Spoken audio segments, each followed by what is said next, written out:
Hey guys, and thanks for tuning into TradeChat. My name is Panzerborn of Azormist, and today I'm bringing in special guest Cheska from the Tester Season 2, which I was also a contestant on, to do a little recap of Episode 1. If you haven't seen the first episode of the Tester Season 2, it's available free to download on your PlayStation 3. You can also watch it in the home theater, or you can watch it on Crackle.com, link in the subbar. If you like this video, remember to comment and rate it thumbs up. When we first walk in the house, I just think it's cool how they show us and the three of us are immediately sitting right next to each other, and then the first people they show shaking hands is me and you. So I don't know, how did you feel when you first walked in the house? No, we were totally off, right off the bat, best friends, roommates. We ran, we decided where we were going to sleep. I mean, and even Boo, all of us together, we just really clicked instantly. We were on the same page. We our sense of humor, our thoughts, we were on cue with everything. Yeah, I definitely think that we knew right off the bat that we shared a lot of the same personality traits. We knew it was a competition, but we also knew that making friends was going to be more beneficial to us than making enemies. So I thought it was just really neat of how quickly we all became friends, because the three of us, I mean, we stayed friends until the end. There was never a time when I was fuck Cheska, fuck Gamer, you know what I mean? Yeah, till this day, I think, the three of us are always in contact, always talking, regardless of where the show ended and how far everyone made it. We were always supportive of each other and always having a good time. We never, I can honestly say that I never had a problem with either one of you. I don't think any of us ever backstabbed each other. When I came back, actually, after the challenge initially took place, I got about half of the screens that came up right. They show me getting less right than I actually did because they have to edit it, But the very first slide that came up was Kratos. And I said Kratos.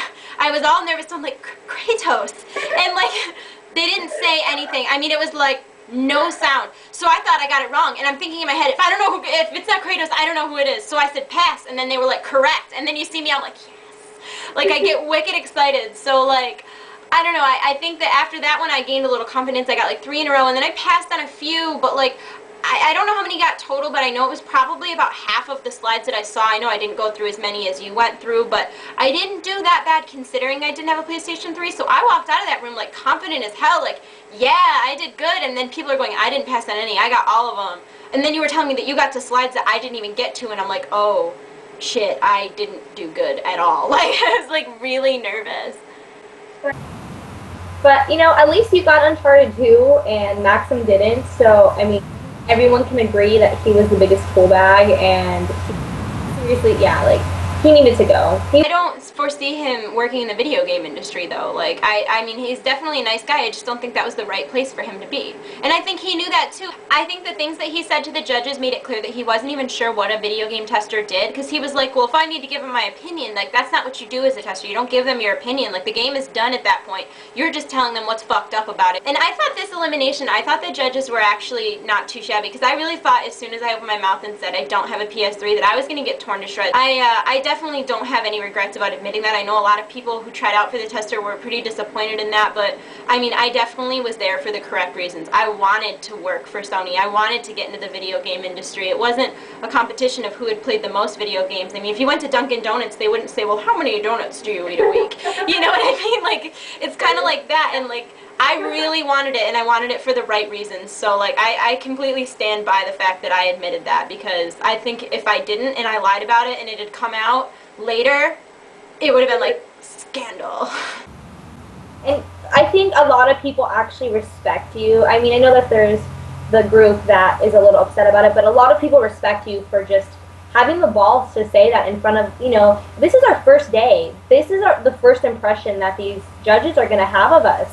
And to go out there and say, I don't have a PlayStation, that took a lot of courage. And I think a lot of people that, initially were upset about that, now maybe can understand a little bit more and say, wow, this girl really went above and beyond to say, I mean, because you didn't have to say that. You could have just said, I froze up on stage, sorry. I mean, look what Big Physique said. He used the excuse of his Achilles tendons.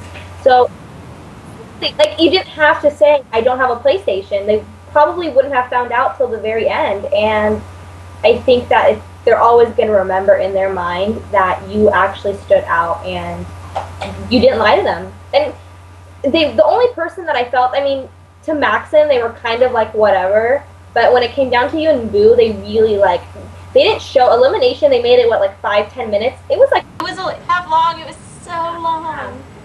They excused us because they couldn't decide. And like the thing that you guys don't get is that when we have to go out for eliminations, like we go outside and because there's no cameras on us, we aren't allowed to talk. We have to all sit separate and just not talk. And it's like you just got like ripped apart by the judges and like you think you're going home. I mean, not for you because you were immune because you're a bitch. But like for like me and Boo, like we were sitting there and nobody could even come over and like, you know, give a little like shoulder rub. It was like everybody had to stay separate and like it's really intense. I remember when we got back to the house, the first thing I did was rather than like dwell on the fact that it was the bottom, I was like, oh my god, Cheska, I'm so happy you won. Like everyone is excited. It's funny though because I think the reason I was so excited was because I really thought Triple Threat was going to win that challenge, and I love Triple Threat to death, do not get me wrong, but like I know that we both found her, like, she was intimidating. She's, like, loud and colorful, and she knew her shit. Like, she had the Blades of Athena tattooed on her back. Like, she's hardcore. They didn't show that. She actually, as soon as Stig came, you know, they announced the judges, and we walked in there, she went up to Stig and lifted up, like, the back of her shirt, was like, look at the tattoo I have, oh my god. And like, Triple Threat, please don't flash the contestants. It was probably, like, the defining moment of her life. Like, I think she still dreams about that every night. It was so epic to see someone, like, get to meet their hero like that. And it's funny because they played a lot on that, but, like, I wish they could have shown the sheer excitement in my face when I saw Adrian. I'm just sitting there going, I love you, I love you, I love you. Guys, it was literally, I mean, they played the romantic music when they showed Triple Threat walking in seeing Stig.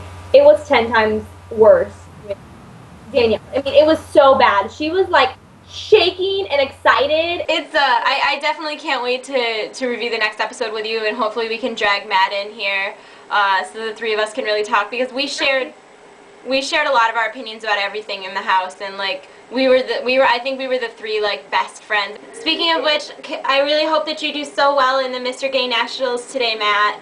Good luck. We love you. We're rooting for you. I voted for you every day. We want you to win. You'll make a change. We know it. Yes. Everything that Danielle said and more.